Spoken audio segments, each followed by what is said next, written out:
જય શ્રી કૃષ્ણ, જય માતાજી. મિત્રો, ચાલો શરૂ કરીએ આજની કહાની. મારું નામ રિયા છે. તે દિવસે પિતાએ એક એવો નિર્ણય લીધો જે અમારી કલ્પના બહાર હતો. આ ત્યારે બન્યું જ્યારે માતાને તાવ આવ્યો અને મને તેમની પાસે બેસીને રડતા હતા. બીજા દિવસે સવારે પિતા હંમેશની જેમ વહેલા વર્કશોપમાં ગયા. માતા ખૂબ જ મુશ્કેલીથી ઉઠી અને નાસ્તો બનાવ્યો અને અમે ત્રણે બહેનો તેમની મદદ કરવા લાગી. દિવસ બીજા દિવસની જેમ પસાર થઈ રહ્યો હતો. સાંજે પિતા ઘરે પાછા ફર્યા ત્યારે તેમની સાથે એક અજાણી વ્યક્તિ હતી. તે શ્યામ રંગનો અને મોટી મૂછો ધરાવતો ઊંચો માણસ હતો. તેના ચહેરા પર થાક, ગંદા કપડાં અને હાથ પર તેલના ડાઘ સ્પષ્ટપણે દર્શાવે છે કે તે મજૂર અથવા મેકેનિક છે. માતાએ દરવાજો ખોલ્યો. ત્યારે પિતાએ તરત જ કહ્યું, "આ વૈભવ છે. અનુષ્કા કાલે તેની સાથે લગ્ન કરી રહી છે." આ સાંભળીને અમે બધા સ્તબ્ધ થઈ ગયા. હું અને મારી બીજી બહેન સંજના સમજી શક્યા નહીં કે આ મજાક છે કે વાસ્તવિકતા. માતા ચૂપ થઈ ગઈ. અનુષ્કા દીદી, જેણે પડતા પાછળથી બધું સાંભળ્યું હતું, તે ધ્રુજતા પગલાઓ સાથે બહાર આવી અને કહેવા લાગી, "તમારો શું મતલબ છે પપ્પા? આ મારા લગ્ન છે અને તમે મને આ વિશે કહ્યું પણ નહીં." પિતાએ તેની સામે જોયું અને કહ્યું, "તમારું મોં બંધ રાખો. નિર્ણય લેવામાં આવ્યો છે." તે વ્યક્તિ જેનું નામ વૈભવ હતું તે શાંતિથી ઊભો રહ્યો. તેણે અમારી તરફ જોયું કે ન તો કંઈ કહ્યું. અમને એવું લાગ્યું કે જાણે આપણે માણસો છીએ, કોઈ પ્રકારનો સોદો જેની કિંમત નક્કી થઈ રહી હતી. પહેલીવાર માતાએ ધીમેથી વાત કરવાનો પ્રયાસ કર્યો. તેણીએ પિતાને કહ્યું કે સાંભળો, પુત્રીના લગ્નનો નિર્ણય આ રીતે અચાનક લેવામાં આવતો નથી. માતા આ છોકરાને કંઈક કહેવા જતી હતી. પિતાએ પોતાનું ચંપલ ઉપાડ્યું અને જમીન પર જોરથી માર્યું અને બૂમ પાડવા લાગ્યા કે ચૂપ રહો, આ બધું મારી સંમતિથી થઈ રહ્યું છે. તે રાત્રે ઘરનું વાતાવરણ ખૂબ જ કડક હતું. અનુષ્કા દીદી રૂમમાં શાંતિથી બેઠી હતી. સંજના તેની બાજુમાં બેઠી અને તેને સાંત્વના આપી. હું પણ તેનો હાથ પકડીને બેઠી હતી, પણ તેણી કંઈ બોલી નહીં. તે ફક્ત દરવાજા તરફ જોતી રહી. મારા પિતા, જેમના નામથી અમારા હૃદયમાં કંપતા હતા, કડકાઈ, ગુસ્સો અને નફરત તેમની ઓળખ હતી. અમે તેમના શરીરનો ભાગ હતા. અમે ત્રણ બહેનો અને અમારી માતા હતા, પરંતુ અમારા ઘરમાં ફક્ત એક જ વ્યક્તિની ઈચ્છા પ્રબળ હતી, પિતાની. તેમણે અમને તેમની પુત્રીઓ તરીકે, માતાને તેમની પત્ની તરીકે માન્યા નહીં. તેમના માટે અમે એક બોજ હતા જેને તેઓ સહન કરવા માંગતા ન હતા અને છોડી શકતા ન હતા. અમે જીવંત માણસો નહોતા, પણ ફક્ત વસ્તુઓ હતા. પિતા પાસે ઘણી જમીન હતી, શહેરની મધ્યમાં વર્કશોપ, ઘરની પાછળની ગલીમાં વધુ મિલકત, પણ આ બધું હોવા છતાં તે અમને સાદા કપડાં અને તૂટેલા ચપ્પલ પહેરવા માટે આપતો હતો. અમે જમીન પર સાદડીઓ પર સૂતા હતા. આ સિવાય અમને કંઈ મળતું નહોતું. તે હંમેશા મારી માતાને ટોણો મારતો કે તેણીએ દીકરાઓને જન્મ આપવો જોઈતો હતો. જો તમે મારા વંશને આગળ ન વધારી શકો તો હવે દુઃખ સહન કરો. અને માતા ફક્ત શાંતિથી તેની વાત સાંભળતી રહેશે. તેની આંખોમાં આંસુ અને હોઠ પર મૌન રહેશે. તેના હૃદયમાં કેટલું દુઃખ છુપાયેલું હશે, કદાચ આપણે ક્યારેય તે સંપૂર્ણપણે જાણી શકીએ નહીં. હું સૌથી નાની હતી, પણ એટલી નાની નહોતી કે હું પિતાની આંખોમાં ઝેર અનુભવી શકતી ન હતી. મને વિશ્વાસ નથી આવતો કે તે અમને એવી રીતે જોતો હતો કે જાણે આપણે તેના પોતાના ન હોઈએ, જાણે આપણે તેના માટે કોઈ માટી હોઈએ જે ભૂલથી ઘરમાં ઘૂસી ગઈ હોય. તેણે અમારા માટે કોઈ માન નહોતું. તેને અમારા માટે કોઈ પ્રેમ નહોતો કે તેણે ક્યારેય અમારા માથા પર પ્રેમથી હાથ મૂક્યો નહીં. તેણે ક્યારેય અમારા ચહેરા પર સ્મિત જોયું નહીં. એકવાર મેં આગ્રહ કર્યો કે પિતાજી, મને પણ શાળાની બીજી છોકરીઓની જેમ પુસ્તકો જોઈએ છે. તેમણે કઠોર શબ્દોમાં જવાબ આપ્યો, "ભણીને તમે શું બનશો? ડૉક્ટર? છેવટે તમારે ચૂલો સળગાવવો પડશે." તે દિવસ પછી મેં ક્યારેય તેમની પાસેથી કંઈ માંગ્યું નહીં.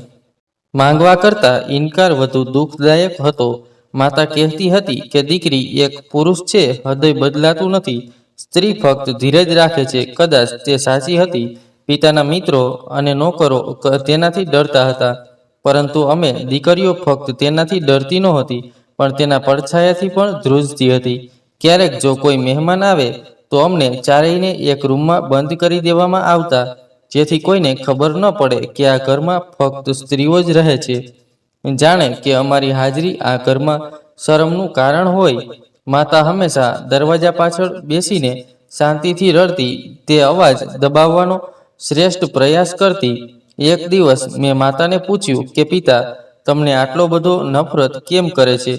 તેણીએ માથું નમાવ્યું અને કહ્યું કે દીકરી, તે ક્યારેય કોઈને પ્રેમ કરતો નહોતો.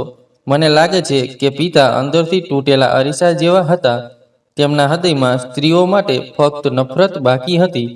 માતા કહેતી હતી કે પિતાની સગાઈ કોઈ બીજા સાથે થઈ ગઈ હતી, જે લગ્નના થોડા દિવસ પહેલા તેમને છોડીને ચાલી ગઈ હતી, અને તે પછી તેમના હૃદયમાં ફક્ત ઝેર જ રહ્યું. તેમણે અમારી માતા સાથે લગ્ન કર્યા, પણ તેમણે ક્યારેય તે લગ્ન પૂર્ણ કર્યા નહીં, જે તેમના માટે કાંટામાંથી પસાર થવા જેવું હતું. મેં મારી બહેનોને બાળપણમાં જીવતી જોઈ નહોતી. તેઓ આખો સમય કામ કરતી હતી. તેમની પાસે રમવાનો સમય નહોતો. જેમ કે વાસણો, કપડાં, સફાઈ. તેમને હસવાની મંજૂરી નહોતી. અમે પિતાની હાજરીમાં રહેતા નહોતા. અમે ફક્ત શ્વાસ લેતા હતા, અને તે પણ ગુપ્ત રીતે. મને ખબર નહોતી કે અમારા જીવનનો સૌથી મોટો અંધકાર હજુ આવવાનો બાકી છે, અને આ અંધકારમાં મારી મોટી બહેન અનુષ્કા દીદીના જીવનમાંથી પહેલો પ્રકાશ છીનવાઈ જશે. પિતાના નિર્ણય પછી બીજા દિવસે સવારે નજીકના પંડિતજીને લગ્ન માટે બોલાવવામાં આવ્યા. પિતાએ પડોશમાંથી ફક્ત 2-3 લોકોને લગ્નમાં આમંત્રણ આપ્યું હતું, અને બાકીના લોકોને આ લગ્નથી અજાણ રાખ્યા હતા. અમને પણ કોઈને કંઈ ન કહેવાનું કહેવામાં આવ્યું હતું. અનુષ્કા દીદીને સાદા કપડાં પહેરીને અગ્નિની સામે બેસાડવામાં આવી હતી. કોઈ મહેંદી નહોતી, કોઈ ઘરેણાં નહોતા, કોઈ તૈયારીઓ નહોતી. એવું લાગતું હતું કે તે લગ્ન નહીં પણ કોઈ વિધિ હોય. જ્યારે તેના થનારા પતિએ તેના ગળામાં મંગલસૂત્ર પહેરાવ્યું, ત્યારે તેનું આખું શરીર ધ્રુજી રહ્યું હતું. લગ્ન પછી તેના જીવનનો સોદો પૂર્ણ થયો. લગ્ન પછી તરત જ પિતાએ તૈયારી કરવાનું કહ્યું. અનુષ્કા જવાની છે. માતાએ કહ્યું કે તું તારી દીકરીને ખાલી હાથે મોકલી રહ્યો છે. આટલું બધું હોવા છતાં તારે તેને ઓછામાં ઓછું કંઈક આપવું જોઈતું હતું. પિતા કહેવા લાગ્યા કે તેને કંઈ નહીં મળે. જે વ્યક્તિના ઘરે તે જઈ રહી છે તે તેને બધું જ આપશે. હું દહેજની વિરુદ્ધ છું. મેં જોયું કે અનુષ્કા દીદીનો ચહેરો ફીકો પડી ગયો હતો. સમય વીતી ગયો હતો. તે અમારી તરફ અને ઘરની દિવાલો તરફ અને ક્યારેક ક્યારેક માતા તરફ જોઈ રહી હતી, જાણે છેલ્લી વાર બધું સ્વીકારી રહી હોય. વિદાય સમયે પિતાએ તેના માથા પર હાથ મૂકીને તેને આશીર્વાદ આપ્યો નહીં. તેમણે ફક્ત સંકેત આપ્યો કે આપણે ત્યાંથી નીકળી જવું જોઈએ, કારણ કે મોડું થઈ રહ્યું હતું. દરવાજો બંધ થયો અને અમારી બહેન અમને છોડીને ચાલી ગઈ. એવું લાગતું હતું કે કોઈએ પરવાનગી વિના અમારી દુનિયાનો એક મહત્વપૂર્ણ ભાગ કાપી નાખ્યો હોય. અનુષ્કા દીદીના ગયા પછી અમારા ઘર શાંત થઈ ગયું હતું. દિવાલો સાથે અથડાયા પછી જે શાંતિ ગુંજતી હતી, એક શાંતિ જે ફક્ત મારી માતા જ સમજી શકતી હતી. દીદી હવે અમારી સાથે નહીં રહી, પણ તેનો ખાલી ઓરડો, તેનું ઓશીકું, બધું જ અમને રોજ યાદ કરાવતું હતું કે અમારી પાસેથી શું છીનવાઈ ગયું છે. એક અઠવાડિયું મૌનમાં પસાર થયું. બીજું અઠવાડિયું બેચેનીમાં પસાર થયું. અમે બધાએ વિચાર્યું કે કદાચ વૈભવ તેને મળવા લાવશે અથવા કોઈ સમાચાર આવશે, પરંતુ દરેક દિવસ ફક્ત રાહ જોવામાં પસાર થયો. કોઈ સમાચાર નહોતા. હું અને મારી બહેન સંજના દરરોજ સાંજે દરવાજા પાસે બેસીને બહારના રસ્તા તરફ જોતા. જો કોઈ અવાજ આવતો અથવા જો અમે કોઈ અજાણી વ્યક્તિને જોતા તો અમારા હૃદય ધબકવા લાગતા, પરંતુ દર વખતે અમે નિરાશ થઈ જતા. 3 મહિના વીતી ગયા. અનુષ્કા દીદીના કોઈ સમાચાર નહોતા, કોઈ પત્ર નહીં. સંજના અને હું દરરોજ ઘરની સામે ઊભા રહીને બહાર જોતા. એક દિવસ સંજનાએ કહ્યું કે કદાચ પપ્પાએ તેને કહ્યું હશે કે તે ક્યારેય પાછી ન આવે. મેં માથું નમાવ્યું કે કદાચ આવું થઈ શકે છે. અથવા કદાચ તે પોતે પાછી આવવા સક્ષમ નથી. પછી એક સાંજે મમ્મીએ પપ્પા સાથે વાત કરવાની હિંમત એકઠી કરી. તે ઘણા દિવસોથી વિચારી રહી હતી, પણ હવે તેની ધીરજ ખૂટી ગઈ હતી. બપોર થઈ ગઈ હતી. પપ્પા વર્કશોપમાંથી હમણાં જ પાછા ફર્યા હતા. મમ્મીએ ખાવાનું બાજુ પર રાખ્યું અને નરમ શબ્દોમાં કહ્યું કે મને મારી દીકરીને એકવાર મળવા દો. હું કંઈ નહીં કહું, હું ફક્ત એકવાર તેને મળીશ. પપ્પાએ મોંમાંથી ખોરાકનો ટુકડો ફેંકી દીધો અને ટેબલ પર જોરથી માર્યો. તે કહેવા લાગ્યો કે તારી હિંમત કેવી રીતે થઈ મારા નિર્ણય વિશે વાત કરવાની. મમ્મી ધીમેથી કહેવા લાગી, હું ફક્ત એક માતા છું. માતાના હૃદયમાં દીકરી માટે ઝંખના છે. માતાના આ શબ્દો પછી શું થયું અમે પહેલાં ક્યારેય જોયું ન હતું. પિતાએ લાકડી ઉપાડી અને માતાને મારવા લાગ્યા. પિતાએ ગુસ્સાથી બૂમ પાડી અને કહ્યું કે તમારા જેવી માતાએ મને દીકરીઓને જન્મ આપવા માટે મજબૂર કર્યો. હું અને સંજના દોડી ગયા અને માતાને બચાવવાનો પ્રયાસ કર્યો, પણ પિતા અમને ધક્કો મારતા રહ્યા. સંજના ચીસો પાડી, પપ્પા રોકો. પિતાની આંખો લોહીથી લથપથ હતી. તેમણે કહ્યું કે જો હું તમને બંનેને આ રીતે દૂર નહીં મોકલું તો મારું નામ ચંપકદાસ નથી. તે દિવસે માતાનો હાથ સૂજી ગયો હતો. અમે તેના હાથ પર કપડું બાંધ્યું, પણ તેની કંઈ બોલી નહીં, જાણે અંદર કંઈક તૂટી ગયું હોય. હું રાત્રે જાગતી રહી. માતાના શ્વાસ ધીમા પડી ગયા હતા, જાણે તે દરેક શ્વાસમાં અનુષ્કા દીદીને યાદ કરે છે. થોડા દિવસો પછી પડોશમાંથી એક સ્ત્રી અમારા ઘરે આવી અને માતાની નજર ટાળવા લાગી. પછી તેણી ધીમેથી કહેવા લાગી કે વૈભવે અનુષ્કાને શહેરથી દૂર એક ગામમાં મોકલી દીધી છે. કોઈ તેનું કામ કરાવી રહ્યું છે. કેટલાક લોકો કહી રહ્યા હતા કે તેણીને કેદીની જેમ રાખવામાં આવી છે. આ સાંભળીને માતાનો ચહેરો ફીકો પડી ગયો. આ સાંભળીને તેણે કહ્યું, તમે શું કહ્યું? તે મારી દીકરી છે. તેને કેદ કરવામાં આવી છે. હું અને સંજના વધુ વિગતો પૂછવા માટે તે સ્ત્રીની પાછળ દોડ્યા, પણ તે ઝડપથી ચાલી ગઈ. કદાચ તે પિતાથી ડરતી હતી. હવે માતા દિવસ રાત અનુષ્કા દીદીનું નામ લેતી હતી. ક્યારેક તે ખાનગીમાં કહેતી હતી કે મારી દીકરી શું ખાતી હશે. ક્યારેક તે રાત્રે જાગીને બહાર આવતી હતી, જાણે તેને દરવાજા પર કોઈ આવવાનો અવાજ સંભળાયો હોય. મેં અને માતાએ તેની સંભાળ રાખવાનો ખૂબ પ્રયાસ કર્યો, પણ અમે પોતે ક્યારેય આ શીખ્યા નહીં. મને ખબર નહોતી કે માતાના ઘા કેવી રીતે મટાડવા. અનુષ્કા દીદી પછી માતાનું અસ્તિત્વ અડધું થઈ ગયું હતું. પછી એક દિવસ જ્યારે સાંજ પડી ત્યારે પિતા કોઈ અજાણ્યા કારણોસર વહેલા ઘરે આવ્યા. તેમના ચહેરા પર એ જ ગુસ્સો હતો જે આપણે વર્ષોથી જોતા આવ્યા હતા, પણ આ વખતે તેમની આંખોમાં એક નિર્ણય દેખાઈ રહ્યો હતો. સંજનાના લગ્ન આવતા અઠવાડિયે છે. તેમણે ફક્ત એક શબ્દ કહ્યું અને એવું લાગ્યું કે અમે બધા લોહીલુહાણ થઈ ગયા છીએ. સંજનાએ અચાનક માથું ઊંચું કરીને પૂછ્યું, પિતા તમે કોની સાથે લગ્ન કરાવી રહ્યા છો? પિતાએ કહ્યું કે ઘણા બધા પ્રશ્નો પૂછવાની જરૂર નથી, બસ લગ્નની તૈયારી કરો. તમારા લગ્ન નક્કી થઈ ગયા છે. માતાએ તેની તરફ જોયું. તેને વિશ્વાસ ન આવ્યો. તેણીએ કહ્યું કે અત્યાર સુધી અનુષ્કાના કોઈ સમાચાર નથી અને હવે તું સંજનાને પણ આ રીતે મોકલશે? પિતાએ વાસણો ઉપાડીને જમીન પર ફેંકવા માંડ્યો અને કહ્યું કે જો તું તેનું નામ પણ કહે તો સાવધાન રહેજે. અને હા, લગ્ન ચોક્કસ થશે. હું મમ્મી પાસે દોડી ગઈ. મમ્મી કંઈક કર, સંજનાને બચાવ. બીજા દિવસે તે જ વ્યક્તિ પપ્પા સાથે આવી જેની સાથે સંજનાનું લગ્ન નક્કી થયું હતું. તેનું નામ અનુપમ હતું. તે ન તો શિક્ષક હતો કે ન તો તેને પોતાના પરિવાર વિશે કંઈ ખબર હતી. તે કંઈ સમજતો હતો. તે વાહનોના પંચર રિપેર કરતો હતો. તેના વર્તન અને વાત કરવાની રીત પરથી સ્પષ્ટ થતું હતું કે તે મારી બહેન સંજના માટે કોઈ પણ રીતે યોગ્ય નથી, માનસિક કે બુદ્ધિપૂર્વક નહીં. પિતાએ એમને એક ખૂણામાં બેસાડીને લગ્નની તૈયારીઓ વિશે વાત કરવાનું શરૂ કર્યું. માતા કહેવા લાગી કે ઓછામાં ઓછું છોકરાને તો જુઓ, તેના વિશે કંઈક શોધો. પિતાએ તેને અટકાવી અને કહ્યું કે મેં જે પણ નિર્ણય લીધો છે તે થશે અને તમે બધા તમારા મોં બંધ રાખો. તે રાત્રે સંજના અને હું છત પર બેઠા હતા. ઠંડી પવન ફૂંકાઈ રહ્યો હતો, પણ અમારા હૃદય પર એક ભાર હતો.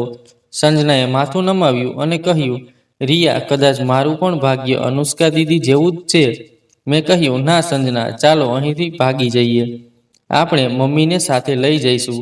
તેણીએ હસીને કહ્યું, તું નાની છે, તને હજુ કંઈ ખબર નથી. આ દુનિયા એટલી સરળ નથી. માતા આપણા માટે પોતાનો જીવ આપી શકે છે, પણ પિતા સામે એક શબ્દ પણ બોલી શકતી નથી. 2 દિવસ પછી લગ્નની તારીખ નક્કી થઈ ગઈ. આ વખતે પડોશમાં કોઈને જાણ કરવામાં આવી નહીં. પંડિતજીને શાંતિથી બોલાવવામાં આવ્યા. આ વખતે પિતાએ અમને નવા કપડાં આપ્યા હતા, પણ તેમણે ફક્ત જઈને દેખાડો કરવા માટે આપ્યા હતા. અંદરથી બધા જાણતા હતા કે સંજના નામની વ્યક્તિએ રૂમમાં બેસીને લગ્નના દિવસે ચૂપચાપ નવું લગ્ન કરી લીધું હતું. લગ્નની વિધિઓ કરવામાં આવે છે અને સમગ્ર વિધિનું પુનરાવર્તન કરવામાં આવે છે. થોડા મહિના પહેલા આપણે જે જોયું હતું તે ગાયબ થઈ ગયું. ફક્ત એક શાંત ઓરડો હતો, એક લાચાર છોકરી અને એક નિર્દય પિતા.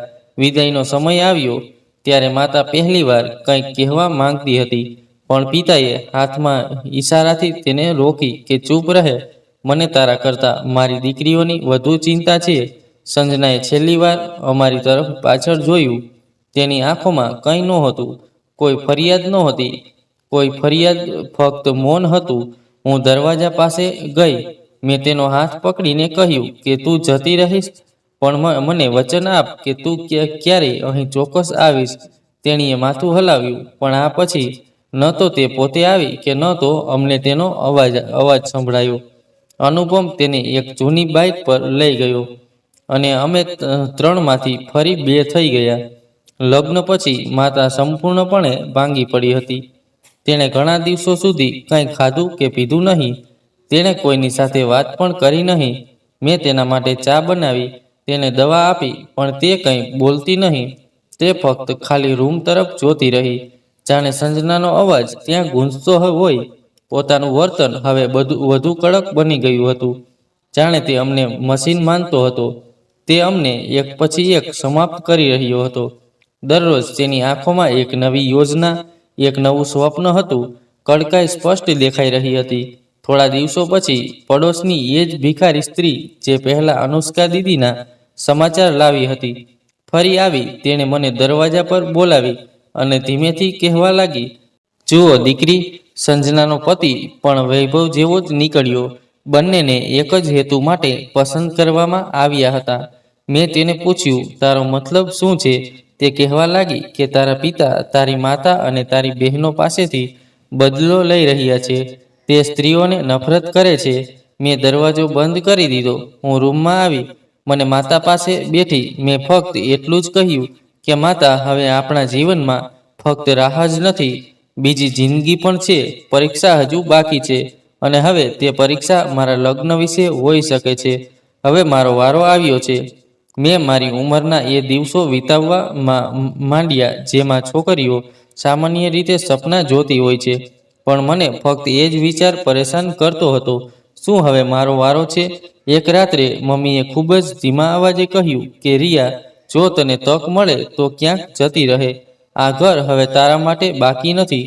મેં તેનો હાથ પકડીને જવાબ આપ્યો કે ના મમ્મી, જો હું જાઉં તો તારું શું થશે?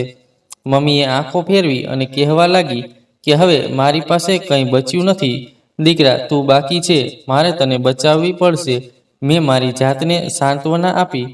મને વિચાર આવવા લાગ્યો કે કદાચ મારા પિતા મારી સાથે આવું નહીં કરે.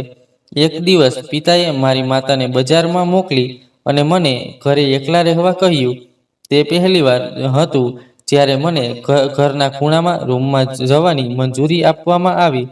મેં આ તક ગુમાવી નહીં અને કબાટના તળિયેથી કેટલાક જૂના કાગળો કાઢવાનું શરૂ કર્યું. ત્યાં કેટલાક જૂના કાગળો અને લગ્નનો ફોટો અને કેટલાક પત્રોના ટુકડા હતા જેના પર કોઈ નામ લખેલું ન હતું, પરંતુ તેના પર હસ્તાક્ષર મારી માતાના હતા. તેણીએ કદાચ એકવાર પત્ર લખવાનો પ્રયાસ કર્યો હશે, કદાચ તેની માતાને કે કોઈ અન્ય સંબંધીને, પણ પરંતુ પત્ર ક્યારેય પૂર્ણ થયો ન હતો. મેં મારી માતાને આ વિશે પૂછ્યું, તમે પત્ર ક્યારે લખ્યો મમ્મી? તેણી ચોંકી ગઈ અને કહ્યું, મને કોઈક સમયે એવું લાગતું હતું પણ ક્યારેક મોકલવાની હિંમત નહોતી થઈ. મેં પૂછ્યું કેમ? તેણીએ કહ્યું કારણ કે તમારા પિતાએ અમારો પહેલો સંબંધ તોડી નાખ્યો હતો. બીજા દિવસે પડોશની એક છોકરીના લગ્ન ચર્ચા થઈ. આમંત્રણ કાર્ડ બનાવવામાં આવી રહ્યા હતા. બધે ધમાલ હતી. મેં મારી માતાને કહ્યું આપણે લગ્નમાં જઈ શકીએ નહીં શું? તેણીએ શાંતિથી માથું હલાવ્યું. પરંતુ સાંજે જ્યારે પિતા આવ્યા ત્યારે તેમના શબ્દો ખૂબ જ નરમ હતા. તેમણે મારી તરફ જોયું અને કહ્યું કાલે તમે અને તમારી માતા પડોશમાં લગ્નમાં જઈ રહી છે. અમે બંને એકબીજા સામે જોયું. અમને આશ્ચર્ય થયું. મને ખબર નથી કેમ પણ હું ખુશ હતી પણ મને ડર પણ લાગતો હતો. પણ અમારી પાસે સારા કપડાં પણ નહોતા. મેં હિંમત ભેગી કરીને મારા પિતાને કહ્યું પણ તેમણે કોઈ જવાબ આપ્યો નહીં. તેઓ બહાર ગયા. બીજા દિવસે સવારે સોફા પર એક બેગ રાખવામાં આવી હતી જેમાં નવા તૈયાર કપડાં હતા. મેં કપડાને સ્પર્શ કર્યા. પહેલીવાર એવું લાગ્યું કે આપણે પણ કોઈ પ્રસંગે હાજર રહેવાના છીએ. જ્યારે લગ્નનો દિવસ આવ્યો ત્યારે માતાએ મને ખૂબ કાળજીપૂર્વક તૈયાર કરી. મારા માટે આ પહેલીવાર હતું કે હું લગ્નમાં નવા કપડાં પહેરવાની હતી. હું ફંક્શનમાં જઈ રહી હતી તે પણ મારા પિતાની પરવાનગીથી. માતા વારંવાર પૂછી રહી હતી દીકરા મેં તારા વાળ બરાબર બાંધ્યા છે, તે ક્લિપ્સ બરાબર લગાવી છે. જાણે તે પોતાને સમજાવવાનો પ્રયાસ કરી રહી હોય કે બધું બરાબર છે. મેં તેનો હાથ પકડીને કહ્યું માં બધું બરાબર છે. તેની આંખોમાં એક વિચિત્ર ડર અને પ્રાર્થના હતી. જ્યારે અમે લગ્નગૃહ પહોંચ્યા ત્યારે એક અલગ જ દુનિયા હતી. રોશનીથી શણગારેલું મોટું આંગણું, સ્ત્રીઓનું હાસ્ય અને સ્થળની જીવંતતા આ બધું અમારા માટે વિચિત્ર હતું. માતાએ મારો હાથ મજબૂતીથી પકડી રાખ્યો હતો. જાણે ગમે ત્યારે કંઈ પણ થઈ શકે છે. અમને મહિલાઓના વિભાગમાં બેસાડવામાં આવ્યા. હું એક ખૂણામાં છુપાઈ ગઈ. મારી માતા મારી સાથે હતી. અમે બંને શાંતિથી બીજી સ્ત્રીઓ તરફ જોતા રહ્યા. તેઓ એકબીજા સાથે વાતો કરી રહ્યા હતા. તેઓ પણ ભોજન કરી રહ્યા હતા. તેઓ ફોટા લઈ રહ્યા હતા. મેં હંમેશા દૂરથી આવું વાતાવરણ જોયું હતું, નજીકથી નહીં. પહેલીવાર મારા હૃદયમાં એક વિચિત્ર ઈચ્છા જાગી. હું ઈચ્છું છું કે મારું જીવન પણ કોઈ દિવસ આવું જ હોય. જ્યારે લગ્ન સમારંભ હાસ્ય અને રંગોથી શરૂ થયો ત્યારે સરપંચની પુત્રી સંપૂર્ણપણે પોશાક પહેરીને સ્ટેજ પર આવી. તેનો વર પણ તેની સાથે હતો. ઊંચો, ગોરો, સ્વસ્થ અને સારો પોશાક પહેરેલો. તેને જોતાં જ મારા મનમાં એક વિચાર આવ્યો. હું ઈચ્છું છું કે મારા જીવનમાં પણ આવી વ્યક્તિ હોય જે કોઈ મને માન આપે છે, જે કોઈ મને માણસ તરીકે સમજે છે. હું આ બધું વિચારી રહી હતી ત્યારે અચાનક મને લાગ્યું કે કોઈ મને જોઈ રહ્યું છે. મેં ઉપર જોયું તો મારી સામે ઊભેલો એક નાનો છોકરો મારી તરફ જોઈ રહ્યો હતો. તે સારા પોશાક પહેરેલો હતો અને તેના ચહેરા પર નરમ હાવભાવ હતા. મેં મારી આંખો નીચી કરી પણ મારું હૃદય ધબકવા લાગ્યું. માતાએ પૂછ્યું શું થયું? મેં કહ્યું કંઈ નહીં માતા, કદાચ કોઈ મને ઓળખી ગયું હશે. થોડીવાર પછી તે છોકરો ફરીથી અમારી તરફ આવ્યો. આ વખતે એક વૃદ્ધ મહિલા પણ તેની સાથે હતી. તેણીએ મારી માતા પાસે રોકાઈને તેમનું સ્વાગત કર્યું. બહેન, તમે ચંપકદાસજીની પત્ની છો? માએ થોડા ખચકાટ સાથે કહ્યું. તેણીએ કહ્યું હું સરપંચના મિત્રની પત્ની છું અને આ મારો ભત્રીજો છે. અમે તમારી દીકરી જોઈ અમને તે ખૂબ ગમી. આ સાંભળીને માં ચોંકી ગઈ અને મારી સામે જોવા લાગી. મારું હૃદય હવે જોરથી ધબકતું હતું. તે સ્ત્રી ફરીને બોલી કે અમે તમારા ઘરે લગ્નનો પ્રસ્તાવ લાવીશું જો તમે પરવાનગી આપો તો. માં કંઈ બોલી શકે તે પહેલાં તેણીને અચાનક પપ્પા યાદ આવ્યા. તેણીએ ઝડપથી કહ્યું બહેન, અમને મોડું થઈ રહ્યું છે, આપણે જવું પડશે. અમે ઝડપથી નીકળી ગયા. મને ખબર હતી કે મેં આ સમારંભમાં જે સમય વિતાવ્યો હતો તે મારું જીવન બની ગયું છે. માતાએ પાછા આવીને કંઈ કહ્યું નહીં પણ ઘરે પહોંચતાની સાથે જ તેણીએ અચાનક મારા માથા પર હાથ મૂક્યો અને કહ્યું દીકરા, હવે કદાચ આ દુનિયામાં કોઈ સારા લોકો નથી. હું ચૂપ રહી પણ મારા હૃદયમાં ઘણા પ્રશ્નો હતા, થોડો ડર અને થોડી આશા હતી. બીજા દિવસે બપોરે દરવાજો ખટખટાવ્યો. હું રૂમમાં હતી. માએ દરવાજો ખોલ્યો. તે જ સ્ત્રી અને અજીતના માતા પિતા ત્યાં ઊભા હતા. તેમણે કહ્યું કે અમે ગઈકાલે તમારી સાથે વાત કરી હતી. હવે અમે એક પ્રસ્તાવ લઈને આવ્યા છીએ. જો ચંપકદાસજી ત્યાં હશે તો અમે તેમની સાથે વાત કરીશું. પિતા ઘરે નહોતા. માતાએ ઝડપથી દરવાજો બંધ કર્યો અને કહ્યું કે તમે લોકો અહીંથી જતા રહે. જો મારો પતિ આવશે તો ખૂબ ખરાબ થશે. તે સ્ત્રી કહેવા લાગી કે બહેન, અમે અહીં આદર સાથે આવ્યા છીએ. અમે તમને દબાણ નથી કરી રહ્યા. અમને તમારી દીકરી ગમી છે અને અમે ઈચ્છીએ છીએ કે તે આ ઘર છોડીને જાય જ્યાં તેનું જીવન બરબાદ થઈ રહ્યું છે. માતાએ ફક્ત એક જ વાત કહી કે તે તમારા પર ખૂબ દયા કરશે. કૃપા કરીને મારા પતિની સામે ન આવો. તે કંઈ પણ કરી શકે છે. તેને સમજાવીને દૂર મોકલી દેવામાં આવી. પરંતુ સાંજે તોફાન જેવું હતું. પિતાને ખબર પડી. તે ઘરે આવ્યા અને તેમનો ગુસ્સો કાબુ બહાર હતો. તેમણે મને રૂમમાંથી ખેંચીને બહાર કાઢી અને કહેવા લાગ્યા કે મેં આ શીખવ્યું છે. તમે તમારી દીકરીને લગ્નમાં જઈને છોકરાઓને ફસાવવા કહ્યું હતું. હું રડતી હતી. મેં કહ્યું, પપ્પા, મેં કંઈ કર્યું નથી. તેઓએ મને માર્યો અને દુર્વ્યવહાર કર્યો. માતાએ તેમને રોકવાનો ખૂબ પ્રયાસ કર્યો પણ પિતાએ તેના પર પણ હાથ ઉપાડ્યો. આખું ઘર યુદ્ધનું મેદાન બની ગયું હતું. 2 દિવસ પછી એ જ લોકો ફરી આવ્યા. આ વખતે અજીત પણ તેમની સાથે હતો. તેની આંખોમાં એ જ વિનંતી હતી જે મેં પહેલીવાર જોઈ હતી, મુક્ત થવા માટે. પણ આ વખતે પિતાએ બધી હદ વટાવી દીધી હતી.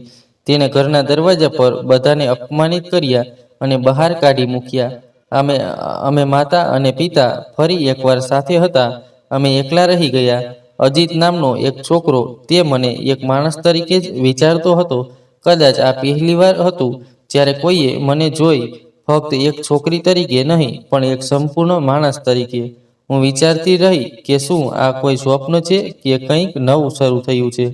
અજીતના માતા પિતા સારા સંબંધની આશા રાખતા લોકો જે કરે છે તે બધું જ કરતા.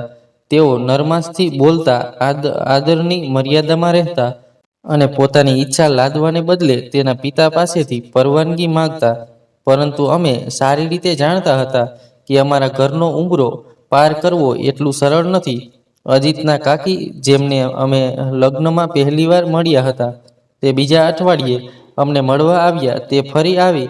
આ વખતે તેની મોટી બહેન અને અજીતની માતા પણ તેની સાથે હતા. તેમના હાથમાં મીઠાઈનું બોક્સ હતું અને તેમના ચહેરા પર આશા હતી.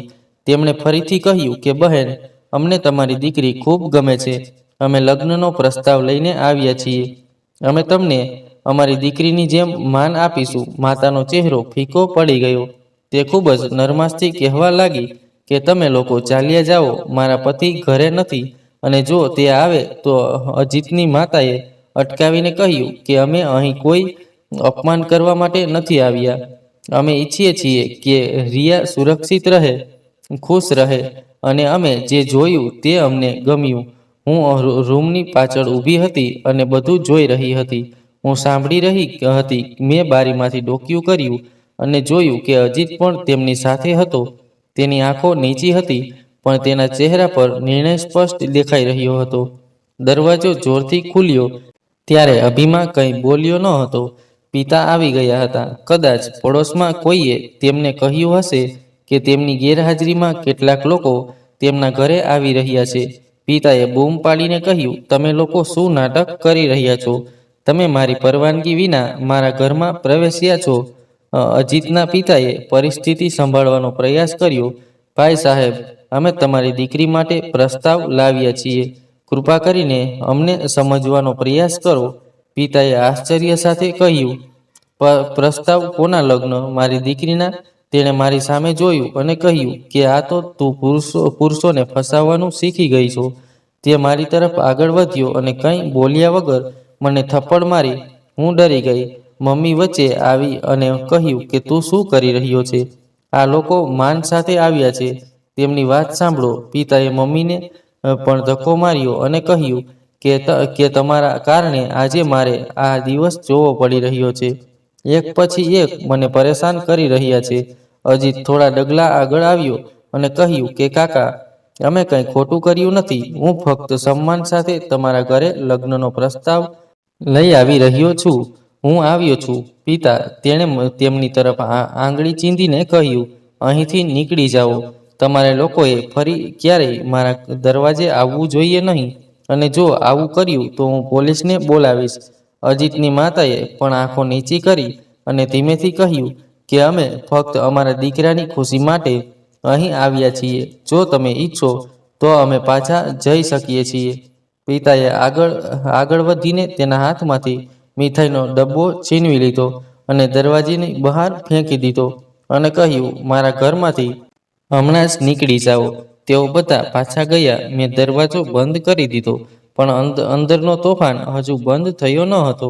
પિતાએ મને રૂમમાં ધકેલી દીધી અને કહ્યું, તમારી હિંમત કેવી રીતે થઈ? મેં તમને કહ્યું હતું કે તમે મારી દીકરી છો. મેં તમને બહાર મોકલવાનું બંધ કરી દીધું હતું. તો પછી તમને આ નાટક કેવું લાગ્યું? હું રડી રહી હતી અને કહી રહી હતી કે પપ્પા, આ મારી ભૂલ નથી. મને કંઈ ખબર નહોતી.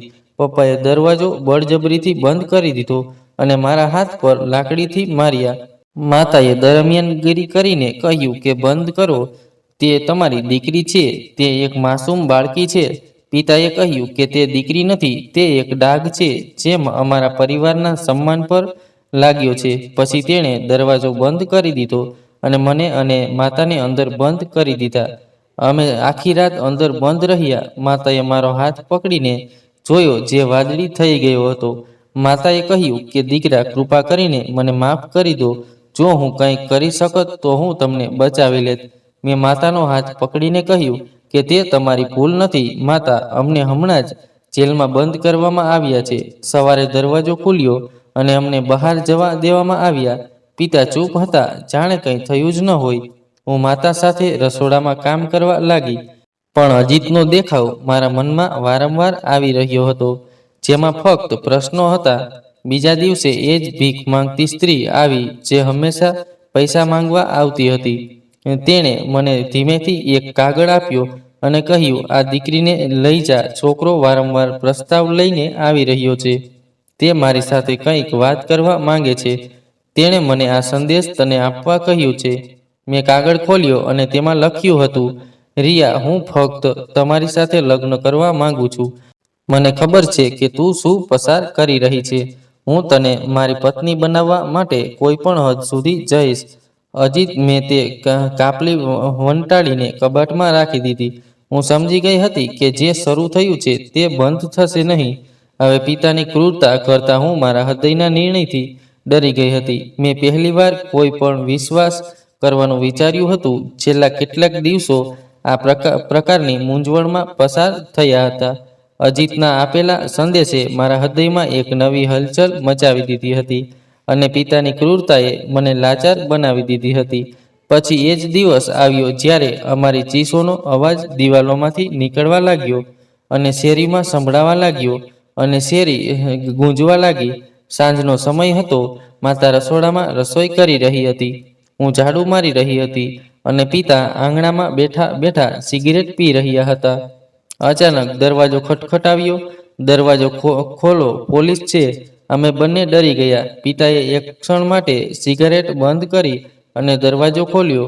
પછી બે કોન્સ્ટેબલ અને એક ઇન્સ્પેક્ટર બહાર ઊભા હતા. તેઓએ કહ્યું કે અમને ખબર પડી છે કે આ ઘરમાં મહિલાઓ પર અત્યાચાર થાય છે, અત્યાચાર થઈ રહ્યા છે. આપણે ચંપકદાસની ધરપકડ કરવી પડશે. પહેલીવાર પિતાના ચહેરા પર આશ્ચર્ય અને ગુસ્સો જોવા મળ્યો. તેમણે કહ્યું કે મારી વિરુદ્ધ કોણ વાહિયાત વાતો કરી રહ્યું છે. ઇન્સ્પેક્ટરે કઠોર શબ્દોમાં કહ્યું કે તમારા પડોશમાંથી ફરિયાદ આવી છે. અમે ઘરની સ્ત્રીઓના નિવેદનો લઈશું. અમારી સાથે આવો. પહેલાં તો પિતાએ તેમને રોકવાનો પ્રયાસ કર્યો, પરંતુ પોલીસના દબાણ હેઠળ તેમને હાથકડી પહેરવાની ફરજ પડી. તેમના ચહેરા પર ગુસ્સા કરતાં વધુ આશ્ચર્ય હતું કે કોઈ તેમની વિરુદ્ધ બોલવાની હિંમત કેવી રીતે કરી શકે. પડોશના કેટલાક લોકો દરવાજામાંથી બહાર આવ્યા. લોકો અંદર ડોકિયું કરી રહ્યા હતા. કેટલાક બાળકો પણ તાળીઓ પાડી રહ્યા હતા, અને અમે બંને દરવાજા પાછળ ઊભા હતા. થોડી ક્ષણો માટે માતાના ચહેરા પર રાહત દેખાઈ, પરંતુ ટૂંક સમયમાં તે ચિંતામાં બદલાઈ ગઈ. બીજા દિવસે અમને પોલીસ સ્ટેશન બોલાવવામાં આવ્યા. પોલીસ ઈચ્છતી હતી કે માતા તેના પતિ વિરુદ્ધ નિવેદન આપે. ઇન્સ્પેક્ટરે ખુરશી ખેંચી અને માતાને બેસાડી અને કહ્યું, બહેન, તમારી પુત્રીની ચીસોનો અવાજ આખા વિસ્તારમાં પહોંચ્યો. અમને બધું ખબર છે. હવે તમારા માટે સત્ય કહેવાનો સમય આવી ગયો છે. હું દરવાજાની બહાર બેઠી હતી. હું બધું સાંભળી રહી હતી.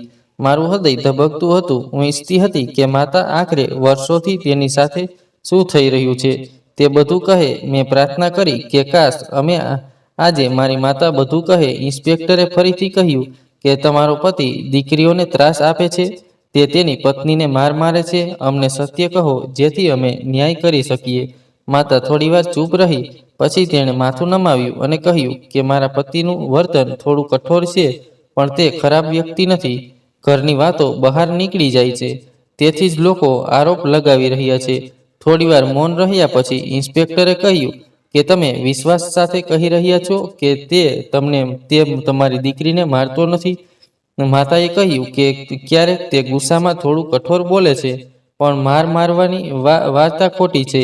આ સાંભળીને મારા પગ નીચેથી જમીન સરકી ગઈ. દરવાજા પાછળ ઊભેલી આ બધી વાત સાંભળીને હું ચોંકી ગઈ. જે માતા રાત્રે મારા ઘા પર પાટો બાંધતી હતી, જે કહેતી હતી કે હું તને બચાવીશ, આજે તે જૂઠું બોલી. પાછા ફરતી વખતે માતા અને પિતા ભેગા થયા. પિતાની આંખોમાં એ જ જૂનો ગર્વ હતો. તેણે મારી સામે જોયું અને મને હચમચાવી દીધી. તેણે કહ્યું, શું તમે સમજો છો કે હું કેમ કહેતો હતો કે તમે લોકો કંઈ કરી શકતા નથી?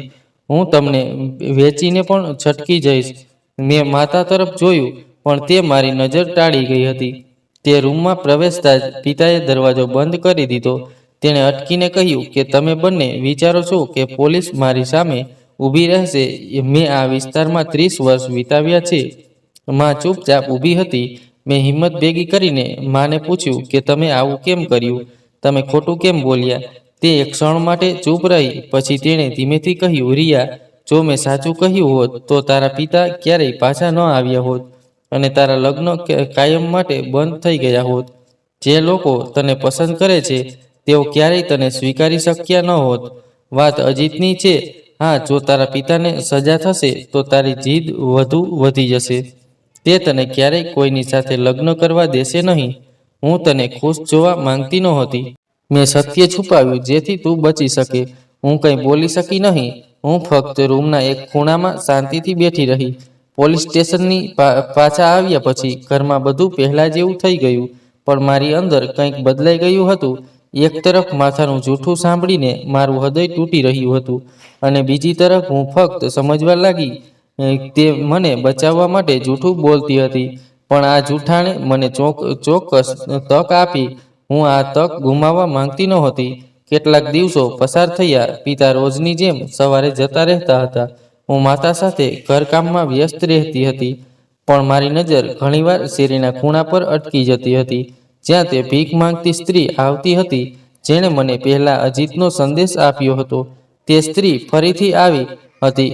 ગરમી ખૂબ જ તીવ્ર હતી, જેના કારણે તે પરસેવો પાડી રહી હતી. માતાએ તેને અંદર બોલાવી, તેને પીવા માટે પાણી અને થોડું ખાવાનું આપ્યું. તેણીએ માતા સાથે વાત કરવાનું શરૂ કર્યું અને મને ઈશારાથી બોલાવવા લાગી. તેણીએ કહ્યું, દીકરી, હું તારા માટે કંઈક લાવી છું. તેણીએ પોતાની જૂની ફાટેલી બેગમાંથી એક નાનું પેકેટ કાઢ્યું અને ગુપ્ત રીતે મને આપ્યું. તેણીએ કહ્યું, આ એક મોબાઈલ છે, અજીતે મોકલ્યો છે, અને એક પત્ર છે. બાકીનું તમે પોતે સમજી શકો છો. મેં ઝડપથી પેકેટ મારા કપડામાં છુપાવી દીધું અને મને પાણી આપવાના બહાને રૂમમાં આવી. દરવાજો બંધ કર્યો અને ઝડપથી પેકેટ ખોલ્યું. તેમાં એક નાનો મલ્ટીમીડિયા મોબાઈલ અને એક પત્ર હતો, જેના પર સ્પષ્ટ અક્ષરોમાં લખેલું હતું, રિયા, હું અજીત છું. તને પહેલીવાર જોઈને મારા હૃદયમાં કંઈક ડૂબી ગયું. મને ખબર છે કે તું કોઈ મુશ્કેલીમાં છે અને હું તને ત્યાંથી બહાર કાઢવા માંગુ છું. મેં આ મોબાઈલ મોકલ્યો છે જેથી આપણે વાત કરી શકીએ. જો તું સંમત થાય તો હું તને સ્વીકારવા તૈયાર છું. ફક્ત એકવાર હા કહો. મેં મોબાઈલ ચાલુ કર્યો અને તેમાં એક ફોન આવ્યો. સ્ક્રીન પર અજીતનું નામ ચમકી રહ્યું હતું. મારા હાથ ધ્રુજવા લાગ્યા, છતાં મેં ફોન રિસીવ કર્યો. થોડીવાર માટે મૌન રહ્યું. પછી અજીત કહેવા લાગ્યો કે તું ઠીક છે? મેં ફક્ત એટલું જ કહ્યું કે હા. તેણે કહ્યું કે તારા પિતાએ બીજું કંઈ કર્યું નથી. હવે તને ત્યાંથી બહાર કાઢવાનો સમય આવી ગયો છે. હું ચૂપ રહી અને પછી કહેવા લાગી કે અજીત, આ બધું એટલું સરળ નથી. મેં માતાની હાલત જોઈ છે. તે દરરોજ થોડી થોડી મરી રહી છે. જો હું ભાગીશ તો તેને પણ મારી નાખવામાં આવશે. તેણીએ કહ્યું, તો ચાલો તારી માતાને પણ લઈ જઈએ. આપણે બધું સંભાળી લઈશું. મેં કહ્યું, જો આ શક્ય હોત તો આપણે પહેલાથી જ નીકળી ગયા હોત. તેણીએ કહ્યું કે ફક્ત એકવાર તેની સાથે વાત કર. જો તે હા કહે તો હું તે જ રાત્રે તને લઈ જવા તૈયાર છું. મેં ફોન બંધ કરી દીધો. બીજી રાત્રે હું ગઈ અને મારી માતાની બાજુમાં બેઠી. તે સીવી રહી હતી. મેં ધીમેથી તેના હાથમાંથી કપડું લીધું અને કહ્યું કે મમ્મી, જો દરવાજો ખુલે અને ત્યાં એક સન્માનજનક જીવન મારી રાહ જોઈ રહ્યું હોય તો મારે જવું જોઈએ. તેણીએ મારી સામે જોયું અને પૂછ્યું કે તારો શું મતલબ છે? મેં કહ્યું કે અજીત મને અહીંથી ફેંકી દેવા માંગે છે. માતાએ કહ્યું કે દીકરી, આટલું સરળ નથી. મેં તારી બહેનોને પણ મારી પોતાની આંખોથી જતા જોઈ છે. મેં તેનો હાથ પકડીને કહ્યું કે જો હું પણ જઈશ તો હું ક્યારેય પાછી નહીં આવી શકું. જો પિતા ના કહે તો મારી માતા પણ મારી બીજી બે બહેનોની જેમ પરિણીત હતી. તે થોડી વાર ચૂપ રહી. પછી તેણે કહ્યું કે તે મારા માટે કંઈ પણ સહન કરી શકે છે. બસ ખુશ રહેજે. મેં કહ્યું, શું હું જાઉં? તેણે કહ્યું, હા, જો તું અજીત પર વિશ્વાસ કરી શકે તો જા, અને હા, જો શક્ય હોય તો મને કોઈક રીતે બહાર કાઢ. મેં તરત જ અજીતને ફોન કર્યો. મેં કહ્યું, કાલે રાત્રે 1 વાગ્યે જૂની શેરીના ખૂણા પર આવજે. અજીતનો અવાજ બેફિકર હતો. તેણે કહ્યું, હું તને લેવા આવીશ. તું બસ તૈયાર રહેજે. 1 વાગ્યે જ્યારે પડોશમાં બધા સૂઈ ગયા હતા ત્યારે હું દરવાજા પર રડવા લાગી. હું મારા ઘર તરફ જોઈ રહી હતી. સામાનની સાથે મારી પાસે એ જ મોબાઈલ ફોન હતો જેના પર હું અજીત સાથે વાત કરતી હતી. ચારે બાજુ અંધારું હતું. પિતા ગાઢ નિંદ્રામાં હતા. કદાચ મને ખબર ન હતી કે તેઓ જાગી રહ્યા છે. દરવાજામાંથી બહાર નીકળતી વખતે મેં એકવાર પાછળ જોયું અને પછી આગળ વધી. અજીત પહેલેથી જ શેરીના ખૂણા પર હાજર હતો. તેની બહેન પણ તેની સાથે કારમાં હતી. મને જોઈને અજીત તરત જ કારમાંથી બહાર નીકળ્યો, દરવાજો ખોલ્યો અને મને કારમાં બેસાડી. અમે સવાર પહેલા સલામત જગ્યાએ હતા. બીજા દિવસે લગ્નની તૈયારીઓ થઈ ગઈ. પંડિતજી, અજીતના માતા પિતા અને તેની બહેન લગ્ન મંદિરે પહોંચ્યા. તે એક સાદો સમારંભ હતો. અજીતે મારી તરફ જોયું અને કહ્યું કે હવે તમે ફક્ત મારી જવાબદારી છો. તમે પણ મારું સન્માન છો. પહેલીવાર મને લાગ્યું કે જાણે જિંદગીએ એક દરવાજો ખોલ્યો છે. 2 દિવસ પછી જ્યારે હું થોડી શાંત થઈ ત્યારે મેં અજીતને કહ્યું કે મારે મારી માતા વિશે જાણવું છે. અજીત સંમત થયો અને કહ્યું કે આપણે કાલે જઈશું. પોલીસ પણ અમારી સાથે રહેશે, જેથી જો કોઈ સમસ્યા હોય તો આપણે છટકી શકીએ.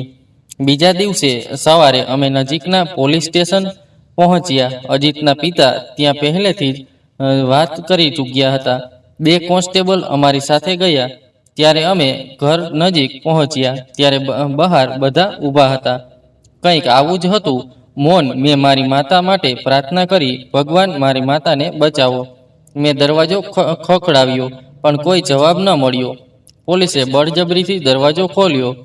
અંદર અંધારું હતું. વસ્તુઓ વેરવિખેર હતી. એક કોન્સ્ટેબલે કહ્યું કે શું ત્યાં કોઈ છે, પણ કોઈ જવાબ ન મળ્યો. પછી એક રૂમનો દરવાજો ખોલવામાં આવ્યો. માતા અંદર ખરાબ હાલતમાં હતી. તે એક ખૂણામાં બેઠી હતી. તેના હાથ પર ઈજાના નિશાન અને ચહેરા પર ઘા હતા. હું તેની પાસે ગઈ અને કહ્યું, માં, હું આવી છું. અમે તમને લેવા આવ્યા છીએ. તેણીએ ધીમે ધીમે આંખો ખોલી અને ખૂબ જ મુશ્કેલીથી કહેવા લાગી, હું અહીં આવી છું. મારી દીકરી, તું આવી છે. મને ખબર હતી કે તું ચોક્કસ આવીશ. અજીતે તરત જ પોલીસને પિતા વિશે કહ્યું કે તે ક્યાંક છુપાયો હશે. થોડીવાર પછી પિતાને ઘરના આંગણામાંથી ધરપકડ કરવામાં આવી. પોલીસે જોઈને તે બૂમો પાડવા લાગ્યો અને કહ્યું કે આ છોકરી મારા ઘરમાંથી ભાગી ગઈ છે. તે મને ફસાવી રહી છે. કોન્સ્ટેબલે તેના હાથમાં હાથકડી લગાવી અને કહ્યું કે તે જે કર્યું છે તેનો જવાબ તારે આપવો પડશે. અમે માતાને હોસ્પિટલ લઈ ગયા. તે ખૂબ જ ઘાયલ હાલતમાં હતી. ડોક્ટરે કહ્યું કે તેણે તેના ઘણા સમય પછી અહીં લાવવામાં આવી છે. તેના શરીરમાં ચેપ ઘણો ફેલાયો છે. હું સતત રડી રહી છું. તે તેની સાથે રહી. તેણે મારો હાથ પકડીને કહ્યું કે દીકરી, જો હું અહીં નથી તો ચિંતા ન કર, ફક્ત અજીત સાથે ખુશ રહે. મારી દીકરી હવે ફ્રી છે. મેં જવાબ આપ્યો કે મમ્મી, તું જલ્દી સ્વસ્થ થઈ જઈશ, પછી આપણે સાથે રહીશું. અજીત પણ મારી સાથે હતો. તે મમ્મી માટે દવાઓ લાવતો, તે દરેક રીતે તેની સંભાળ રાખતો, પણ સમય પૂરતો નહોતો. નર્સ આવી અને સમાચાર આપ્યા કે તમારી મમ્મી હવે નથી. મમ્મીનો એ ચહેરો જે આપણા ઘા પર મલમ હતો, હવે શાંત થઈ ગયો હતો. તેની આંખો બંધ થઈ ગઈ હતી. તેના કપાળ પર રાહત હતી, જાણે તે કોઈ બોજથી મુક્ત થઈ ગયું હોય. અજીતે મને ટેકો આપ્યો અને કહ્યું કે રિયા, તારી મમ્મી મને ખૂબ જ પ્રિય છે. તે બહાદુર હતી. તેણે તને બચાવી. મેં રડીને મારી માતાને કહ્યું, માં, તમે કહ્યું હતું કે તમે હંમેશા મારી સાથે રહેશો. અજીતે પોતે જ તેના અંતિમ સંસ્કાર કર્યા. તે દિવસે મને સમજાયું કે સ્વતંત્રતા એક દિવસમાં મળતી નથી. તેની કિંમત માંગી લે છે. ક્યારેક લોહીની, ક્યારેક ધીરજની, ક્યારેક પ્રિયજનોથી અલગ થવાની. હું મુક્ત હતી, પણ મારી માતા ગુમાવ્યા પછી હું મારી માતા માટે પ્રાર્થના કરી રહી હતી કે મારી માતા સ્વર્ગ પ્રાપ્ત કરે અને તેના આત્માને હંમેશા માટે શાંતિ મળે. ઘણો સમય વીતી ગયો હતો. અજીત અને હું અમારા જીવનને સંચાલિત કરવાનો પ્રયાસ કરી રહ્યા હતા. દરરોજ હું મારી માતાને યાદ કરતી હતી. આ એ પીડા હતી જે શબ્દોમાં વ્યક્ત કરી શકાતી નથી. એક દિવસ જ્યારે હું રસોડામાં કામ કરી રહી હતી, ત્યારે અજીતે મને ફોન કર્યો અને કહ્યું, રિયા, બહાર આવ, વકીલ આવ્યા છે. તેમણે કહ્યું કે હું તમારા પિતાનો સંદેશો લઈને આવ્યો છું. તેઓ તમને મળવા માંગે છે. મને આઘાત લાગ્યો. મેં કહ્યું કે પિતા જેલમાં છે. હવે કહેવા માટે શું બાકી છે? વકીલે કહ્યું કે તે ફક્ત તમને મળવા માંગે છે અને માફી માંગવા માંગે છે. તેઓ ખૂબ બીમાર છે. હું ચૂપ થઈ ગઈ. મારા હૃદયમાં મૂંઝવણ હતી. અજીતે ધીમેથી કહ્યું કે નિર્ણય તમારા પર છે. 2 દિવસ પછી જ્યારે હું અજીત સાથે જેલ ગઈ, ત્યારે મારા હૃદયમાં ઘણા પ્રશ્નો હતા, ઘણી ફરિયાદો હતી. મને અંદર લઈ જવામાં આવી. મને ખુરશી પર બેસાડવામાં આવી. થોડીવાર પછી એક નબળો અને ધ્રુજતો માણસ આવ્યો. આ એ ચંપકદાસ નહોતો જે મારા પિતા હતો. તે ફક્ત હાડપિંજર બની ગયો હતો. તેણે મારી તરફ જોયું અને તરત જ તેની નજર નીચે કરી. પછી હાથ જોડીને તેણે કહ્યું, મારી દીકરી, તું પાછી આવી ગઈ છે. મને લાગ્યું કે તું નહીં આવે. મેં જવાબ આપ્યો, નહીં. મેં ફક્ત તેની તરફ જોયું. તેનો અવાજ ખૂબ જ નીચો થઈ ગયો હતો, જાણે અંદરની બધી શક્તિ ગાયબ થઈ ગઈ હોય. તે કહેવા લાગ્યો કે હું ખૂબ જ ખરાબ પિતા છું. મેં તારી માતાને માર્યા. મેં મારી દીકરીઓને સન્માન છીનવી લીધું. મારે કંઈ કહેવું જોઈએ નહીં. મારે ફક્ત માફી માંગવી પડશે. મેં કહ્યું, જ્યારે મેં મારી માતાને કેદ કરી અને મારી બહેનોને ખોટા લોકોને સોંપી દીધી, પછી મેં વિચાર્યું કે મારે માફી માંગવી જોઈએ. તેણે માથું નમાવ્યું. તેણે કહ્યું કે હું પાગલ થઈ ગયો છું. ખરેખર જે છોકરીને હું પ્રેમ કરતો હતો, તેણે મને નકારી કાઢી હતી. મારે તેની સાથે સગાઈ પણ થઈ ગઈ હતી, પરંતુ લગ્નના 2 દિવસ પહેલા તે મને છોડીને ભાગી ગઈ અને પછી મારા પરિવારે બળજબરીથી તારી માતા સાથે મારા લગ્ન કરાવી દીધા. ત્યારથી મને સ્ત્રીઓ પ્રત્યે નફરત થવા લાગી. તમારી માતા આ નફરતનું નિશાન બની. દીકરીઓને પાપ માનવામાં આવવા લાગી. મેં કહ્યું, અમે તમારી દીકરીઓ હતા, તમારા શરીરનો એક ભાગ. અમે તમારી હતી. તે દુશ્મન જેવો લાગતો હતો. તે રડવા લાગ્યો. તેણે કહ્યું કે દરરોજ રાત્રે તારી માતા મારા સપનામાં આવે છે. તે કહે છે કે ચંપકદાસ, તું મારો ખૂની છે. હું તને ક્યારેય છોડીશ નહીં. દીકરી, હું સૂઈ શકતો નથી. દરરોજ રાત્રે તે મને પકડી લે છે. મારી આંખોમાં આંસુ આવી ગયા. તેણે કહ્યું કે બસ, મને માફ કર. હું સમજીશ કે તારી માતાએ પણ મને માફ કરી દીધો છે. મને ખબર છે કે તે હવે મારા મૃત્યુ ખૂબ નજીક છે, પણ હું અહીં જેલમાં મરવા માંગતો નથી. હું મારા ઘરમાં મરવા માંગુ છું. મને અહીંથી બહાર કાઢો. મેં કહ્યું, હું મારી માતા વતી કંઈ કહી શકતી નથી, પણ હું કહું છું કે તમે જે કંઈ કર્યું તે ખોટું હતું. દુનિયાને તને એની સજા આપી દીધી છે. હવે જે કંઈ બાકી છે તે ભગવાન આપશે. હું હમણાં જ ઊભી થઈ હતી. મેં તેની તરફ જોયું. તેની આંખોમાં આંસુ હતા. મેં કહ્યું કે હું કેસ પાછો ખેંચી લઈશ, પણ યાદ રાખજો કે હું તને ન્યાયથી બચાવી શકું છું. પણ ફક્ત તને પસ્તાવાથી બચાવીને, કારણ કે કેટલાક લોકો સજાથી નહીં પણ પોતાના પસ્તાવાથી મરી જાય છે. કેસ પાછો ખેંચી લેવામાં આવ્યો. પપ્પાએ એ જ ઘરમાં મોકલી દેવામાં આવ્યા જ્યાંથી તેમની ધરપકડ કરવામાં આવી હતી. પપ્પા થોડો સમય ત્યાં રહ્યા. મેં કે કોઈ પડોશીએ તેમને મદદ કરી નહીં અને તે એ જ ઘરમાં ગૂંગણામણ ભર્યું જીવન જીવી રહ્યો હતો. એક દિવસ તેને મને ફોન કરીને કહ્યું, રિયા, મારા પર એક ઉપકાર કર. હું શાંતિથી મરવા માંગુ છું, પણ મરતા પહેલા હું તારી બહેનોની માફી માંગુ છું. અનુષ્કા અને સંજના, તેમને શોધી કાઢ. હું ચોંકી ગઈ અને કહ્યું, બંને જીવિત છે? તેઓ ક્યાં છે? તે ચૂપ થઈ ગયો.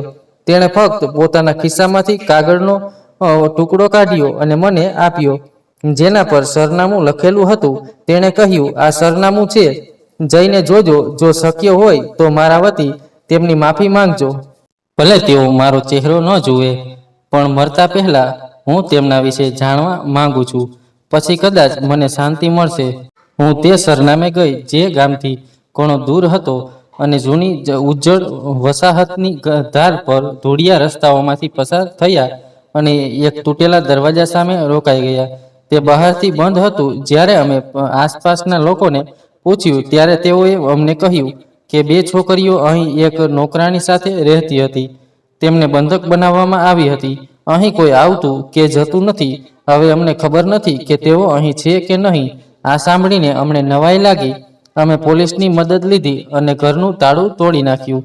જ્યારે અમે અંદર પ્રવેશ્યા ત્યારે આ નાના ઘરમાંથી હળવી ગંધ આવી રહી હતી. કોઈ વાત કરી રહ્યું હોય એવો હળવો અવાજ પણ આવી રહ્યો હતો. જ્યારે અમે અંદર ગયા ત્યારે પ્રકાશ ખૂબ ઓછો હતો, પણ અમે જોઈ શકતા હતા. અમે જે દ્રશ્ય જોયું તેનાથી મારા હોશ ઉડી ગયા. ખૂણામાં એક ઓરડો હતો જેના બે ખાટલા હતા, જેના પર બે નબળા શરીર પડેલા હતા. શરીરનો નીચેનો ભાગ લાચાર થઈ ગયો હતો.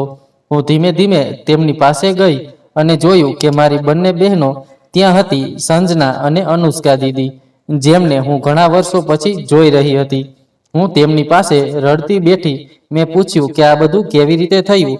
સંજનાએ ધીમે ધીમે મને કહ્યું કે પિતાએ અમને આ લોકોને સોંપી દીધા છે, જેઓ સ્ત્રીઓને ફક્ત વસ્તુ માને છે, મારવા માટે, નશામાં રાખવા માટે, ઉપયોગ કરવા માટે. આખરે એક દિવસ વૈભવ અને અનુષ્કામાં અમને એટલો ત્રાસ આપ્યો કે તેમણે અમારા પગને નુકસાન પહોંચાડ્યું. પછી પિતા અમને અહીં છોડીને ચાલ્યા ગયા. મેં મારા આંસુ લૂછ્યા અને કહ્યું કે હવે કંઈ નહીં થાય. મેં તેને બધું કહ્યું અને તરત જ તેને હોસ્પિટલમાં દાખલ કરાવ્યા. દર બીજા કે ત્રીજા દિવસે તેના પરીક્ષણો થતા હતા અને તેને જે કંઈ કહેવામાં આવતું હતું તે અમે અમારી પોતાની આંખોથી જોયું હતું. તેને શારીરિક અને માનસિક ત્રાસ આપવામાં આવતો હતો. ડોક્ટરે કહ્યું હતું કે સારવાર શક્ય છે, પણ તેમાં સમય અને ઘણા પૈસાની જરૂર પડે છે. એક પણ ક્ષણ બગાડ્યા વિના મેં મારા પિતાની બધી મિલકત, વર્કશોપ, જમીન, ઘર બધું જ વેચી દીધું. મેં તેની સાથે લગ્ન કરવાનું નક્કી કર્યું હતું. વકીલે પણ આશ્ચર્ય સાથે કહ્યું, તમે જાણો છો કે આ બધું હજુ પણ તમારા પિતાના નામે છે? મેં કહ્યું, હા, તે વ્યક્તિ મારી બહેનોની સ્થિતિ માટે જવાબદાર છે. જો તેણે ખરેખર પોતાની ભૂલ સ્વીકારી લીધી હોય તો તેની મિલકત તેની દીકરીઓને જવી જોઈએ. હું મારી બહેનોની સારવાર કરાવીશ. મેં તેમની સારવાર શરૂ કરી દીધી હતી. થોડા સમય પછી જ્યારે તેમની હાલતમાં સુધારો થવા લાગ્યો ત્યારે તેમનું શરીર હલવા લાગ્યું. હું દરરોજ તેમની સાથે બેસતી. હું તેમની માતા વિશે વાત કરતી. એક દિવસ અનુષ્કા દીદી કહેવા લાગી કે જો રિયા, જો તમે અમને બચાવ્યા ન હોત તો અમે કદાચ આ અંધકારમાં મરી ગયા હોત અને પછી સમય પસાર થઈ ગયો હોત. એક દિવસ બંને સંપૂર્ણપણે સ્વસ્થ થઈ ગયા હતા, પરંતુ હવે પિતાના મૃત્યુનો સમય આવી ગયો હતો.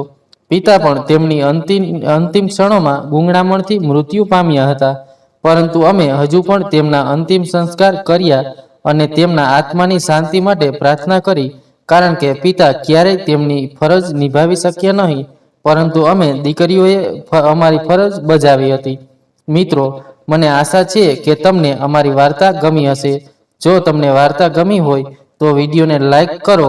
જો તમે ચેનલ પર નવા છો તો ચેનલને સબસ્ક્રાઈબ કરો અને હા, સૂચના ઘંટડી દબાવો જેથી તમને આગળની અપડેટ સમય પહેલા મળે.